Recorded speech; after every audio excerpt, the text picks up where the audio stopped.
Yang Berhormat Setiausaha, Yang Berhormat Abdul Langat. Ya. Silakan. Terima kasih Tan Sri Pengerusi. 020500 Majlis Sukan Wilayah, saya singgah untuk mengucapkan tahniah kepada Shah Alam kerana telah membawa KL City ke mercu kejayaan setelah 32 tahun ketandusan kejuaraan. Tahniah juga kepada JDT kerana bukan mudah nak tumbangkan bangsa Johor ni sebenarnya, namun semangat kesukanan mengatasi segalanya. Ketika saya duduk dalam anggota PAC, YB Shah Alam semasa menjadi Menteri Wilayah juga berjaya melaksanakan perundingan balik harga tanah yang dijual rendah daripada nilai pasaran semasa. Ini telah menyimbatkan lebih 500 juta ringgit wang kerajaan kejayaan 22 bulan PH. Mewakili rakyat di Hulu Langat yang bersempadan dengan Parlimen Ceras di Kuala Lumpur, kami amat sensitif dengan pelbagai isu di wilayah persekutuan kerana ramai pemestautin di Hulu Langat yang mencari rezeki di ibu kota negara itu. Salah satu fungsi Kementerian Wilayah sepatutnya memastikan penjualan rumah bagi program perumahan mampu milik dilaksanakan secara sistematik, tetapi kelihatan masih gagal. KL dipenuhi dengan kondominium dan apartmen mewah bernilai jutaan ringgit yang hanya mampu dilihat oleh golongan berpendapatan rendah. Keluarga Malaysia sampai tua tak mampu nak beli rumah di Kuala Lumpur seperti yang disebut oleh Lembah Bantai tadi. Butiran 020000 pembangunan komuniti dan kesejahteraan bandar, khususnya 020100 sosioekonomi yang hanya diperuntukkan 6 juta. Fungsi sosioekonomi adalah memastikan aktiviti pembangunan dan pengurusan penjaja serta peniaga kecil dapat dilaksanakan dengan berkesan. Kebetulan sebelum masuk ke Dewan ini, saya sempat berinteraksi penjaja kecil di Kampung Baru.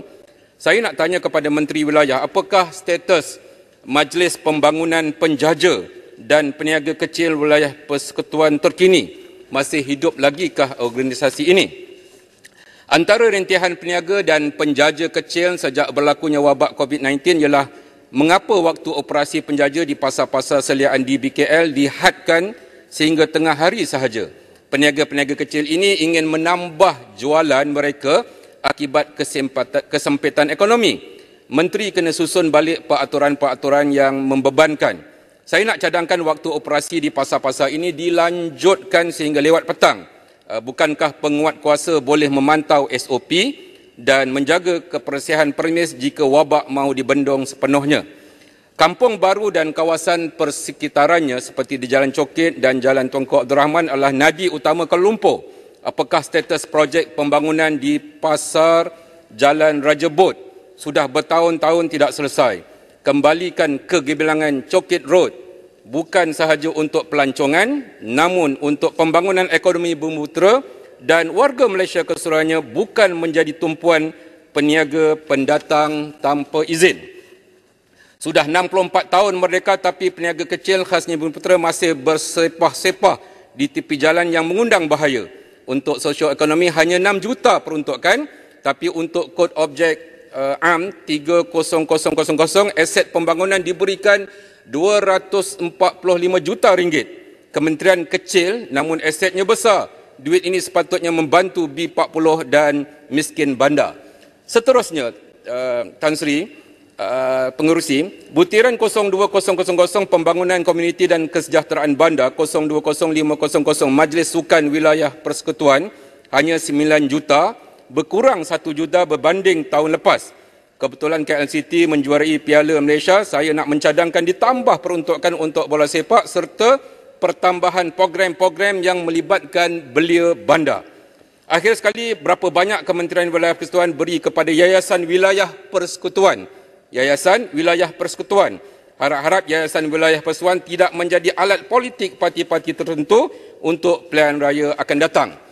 Semasa PKP berkuat kuasa, apabila NGO hendak memberi bantuan di PPR, MKN serta Jabatan Kebajikan beri lampu hijau. Tetapi Yayasan Wilayah Persekutuan sibuk tanya macam-macam. Ini aduan kepada kami. Mereka letak pelbagai syarat yang menyusahkan bantuan untuk disalur kepada rakyat. Yayasan Wilayah Persekutuan nak kawal semuanya seolah-olah begitu. Jangan lebih sudu daripada kuah. Ini aduan daripada rakyat sejak tahun lalu. Mohon Menteri beri pencerahan, janganlah semua projek besar di wilayah Kelantan ini kroni nak sapu. Kesian kontraktor kecil yang sudah tiada projek lagi. Jangan menyusahkan warga kota wilayah Ketuan adalah cerminan kepada kerahan Malaysia. Jagalah imej Kuala Lumpur, Putrajaya dan Labuan di mata pelancong serta pelabur asing. Jauhi rasuah serta ketirisan. Sekian, Tan Sri. Terima kasih. Terima kasih. Seterusnya Yang Berhormat Sidambut.